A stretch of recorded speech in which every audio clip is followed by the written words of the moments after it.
Hey there, I'm Kevin Downey. I run an agency called Kevin M. Downey, where we help B2B companies with their sales and marketing efforts.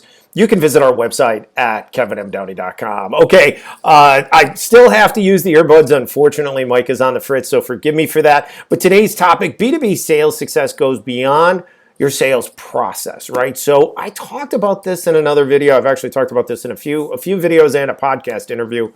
And I want to touch on this topic specifically because it is really important now and going forward as connection rates have gotten so much lower. Getting a hold of decision makers and prospects has gotten harder and harder over time. Obviously, it was getting tougher going into COVID. Since COVID, obviously that exacerbated the situation with all kinds of people you're trying to get a hold of, not in the office, not at the company headquarters, and so on and so forth. So they're all over the place, right? They're like a moving target.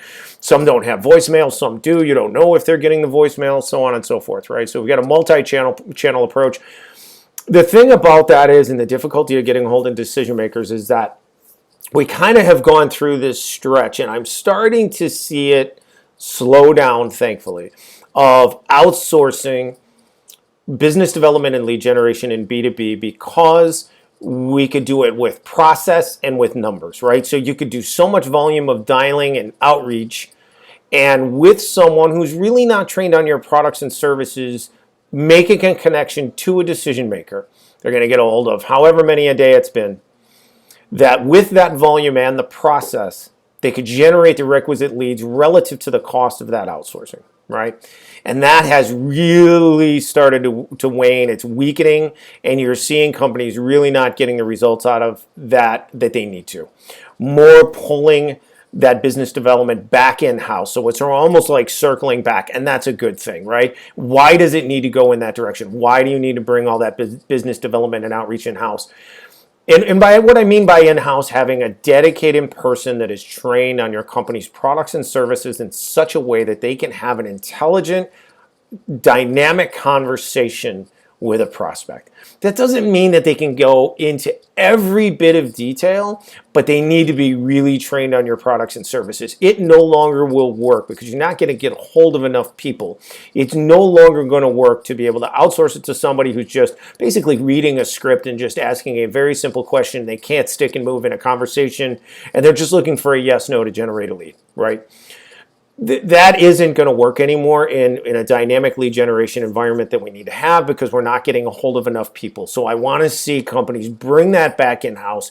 Make sure that your people that are in between, your prospects and sales, that are doing, let's say, whether they're dealing with inbound leads or they're doing outbound, and they're doing lead generation, business development for your sales team, or obviously your sales reps are trained on your products and services, but I want to make sure that those people are fully trained on your products and services to the extent that they understand why customers buy from you. Why do customers engage with you? Why do they keep buying from you? What difference do your products and services make to everybody? Why are they better than the competition? What problems or needs do they solve? And so on and so forth, right? Just depending upon what you're in, you've got to make sure that those people are fully trained, that they can have a dynamic conversation, and they have to because they're just not going to get a hold of enough people anymore. So that's a really big thing that I would say you should look at as an initiative. If you're currently outsourcing, hey, that's fine, but you need to continually evaluate those numbers, look at them very carefully and say, okay, should we bring this back in-house, or should we engage maybe with a firm or a rep